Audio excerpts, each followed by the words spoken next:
The world's gone to shit, but we still have work to do, like naming a weekly rich dick. Thanks for the suggestions on social media. Quite a lot of you nominated Russian President Vladimir Putin. I suppose that's understandable. He's a rich kleptocrat, and he's launching an invasion to topple the government of his neighbor, which could be defined as a dick move. But I do worry the precedent it sets if we start naming murderous heads of state doing war crimes as rich dicks. Just doesn't seem appropriate for, let's say, the tone of the segment. So in the interest of maintaining some levity, we'll refrain from giving Putin the official dishonor, but he is very much a rich dick. Also, Kim nominated several celebrities who have recently been selling NFTs, including Gwyneth Paltrow, Paris Hilton, and Justin Bieber. As we noted earlier this week, celebs are starting to get named in class action lawsuits alleging crypto pump and dump schemes. Good. Speaking of which, Ruxspat on Twitter nominated Colorado Governor Jared Polis, who is reportedly trying to make his state one of the best places to invest in crypto. Trust me, Jared, you don't want that crew setting up shop in your state.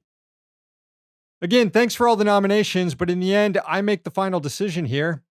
And this week's Rich Dick is country music singer John Rich.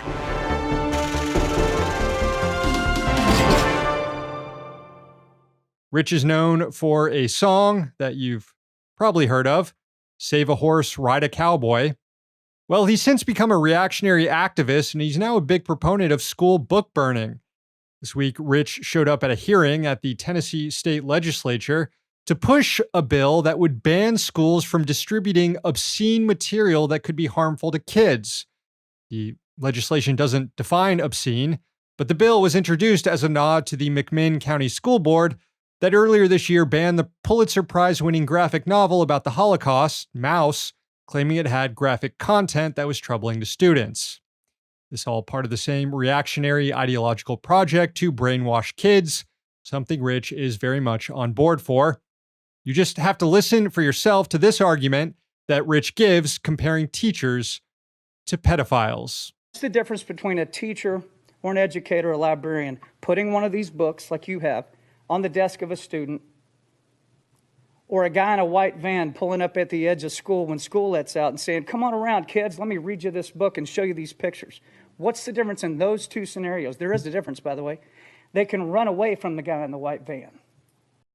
John, are you speaking from personal experience there?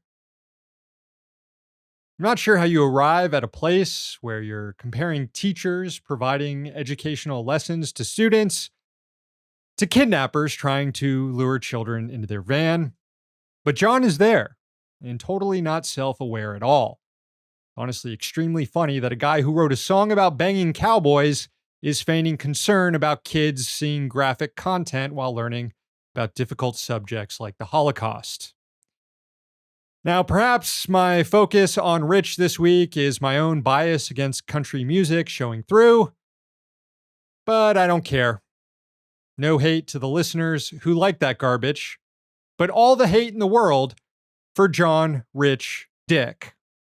Hey, thanks for watching. Hit the subscribe button so you don't miss any of our new videos. Also, if you want to see Means Morning News in its complete form, not just the clips we post here, head on over to Means TV and get access to all our new episodes and our entire backlog, plus tons of other great movies and original TV shows.